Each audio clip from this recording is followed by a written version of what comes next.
कोल्हापूरचा प्रसिद्ध राऊतवाडीचा धबधबा प्रवाहित झालेला आहे। राधानगरी तालुक्यातील हा धबधबा पर्यटकांच्या आकर्षणाचा केंद्रबिंदू ठरतोय। हा धबधबा 50 ते 60 फुटावरून खाली कोसळतोय। सध्या पावसाचा जोर वाढलाय, धबधबा आता ओसंडून वाहू लागलाय। पर्यटकांची पावलं त्यामुळे धबधब्याकडे वळू लागलेली आहेत।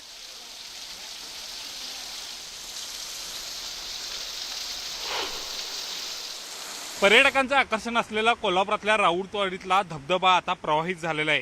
तुम्ही पाहू शकता, हा उंचावरून फेसाळत जमिनीशी स्पर्धा करणारा हा धबधबा। या धबधब्याचं विहंगम दृश्य पाहण्यासाठी हजारो पर्यटक वर्षा पर्यटनाच्या निमित्ताने राधानगरीमध्ये येतात। खरं तर राधानगरी हे पावसाचा आगार आहे आणि या राधानगरीमध्येच हा सुप्रसिद्ध असा राऊतवाडीचा धबधबा आहे। अगदी 50 ते 60 फुटावरून हा धबधबा खाली कोसळत येतो आणि या धबधब्याचे उंचावरून पडलेले तुषार अंगावरती झेलत या ठिकाणी आनंद घेण्याचा प्रयत्न पर्यटक करत असतात। या ठिकाणी पाहायला गेलं तर मोठ्या संख्येने आतापासूनच आहे ते पर्यटक यायला सुरुवात झालेली आहे। खरं तर हा धबधबा नुकताच आहे तो प्रवाहित झालेला आहे, त्यामुळे पर्यटकांचं दरवर्षीच हा धबधबा आकर्षण असतो।